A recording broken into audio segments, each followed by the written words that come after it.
how do you become a scientist, and what were your driving force to the astronomy?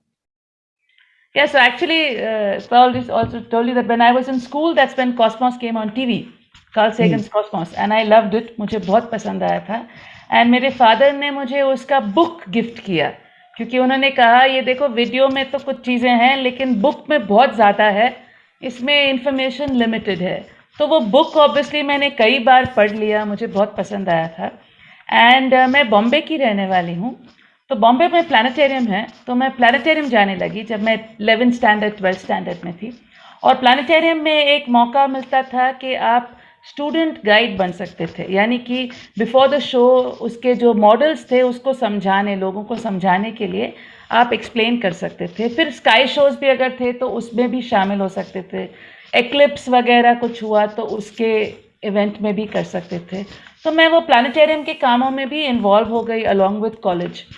And जब भी हमारे पास planetarium में TIFR Bombay के लोग आते थे लेक्चर्स देने के लिए ऑन सैटरडे संडेज, या कोई नोबेल लॉरिएट कोई भी आ गया, तो उन लोग ऑर्गेनाइज करते थे टॉक्स, और ऑब्वियसली मैं उसको अटेंड करने लगी और मुझे मालूम पड़ने लगा कि किस तरह से मैं इसको रियलिटी में चेंज कर सकती हूँ, मैं कैसे बन सकती हूँ. क्योंकि मेरे फैमिली में ऑब्वियसली कोई एस्ट्रोनॉमर्स नहीं थे, तो मुझे मालूम नहीं था कि मुझे किस तरह से ये सब करना है.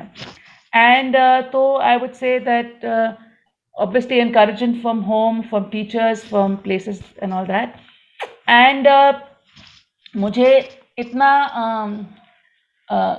शौक लग गया एस्ट्रोनॉमी करने का, जो अभी तक मेरे में है फुली, कि मुझे उसको जल्द से जल्द स्टार्ट करना था.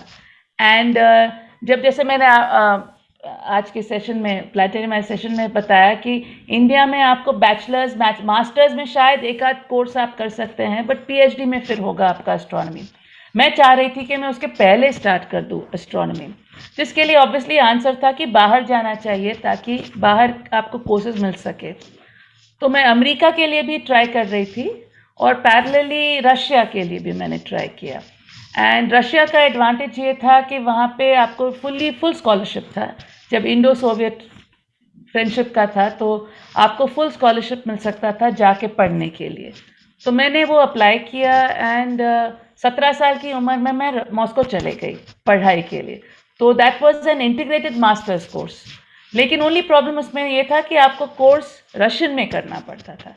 आपको फेलोशिप तो सब मिलता था, लेकिन I was the only foreigner in my class, मैं एक ही फॉरेनर थी, और आपको कोर्स रशियन में करना था. आप उसको अंग्रेज़ी में नहीं कर सकते, और आपके टीचर्स भी अंग्रेज़ी जानते भी नहीं, तो आप चाहे तो भी आप उसको कुछ भी अंग्रेज़ी में नहीं कर सकते. तो फिर 17 साल की उम्र में वहाँ चली गई, और जैसा मैं चाह रही थी फर्स्ट ईयर से ही एस्ट्रोनॉमी के कोर्सेज स्टार्ट हो गए.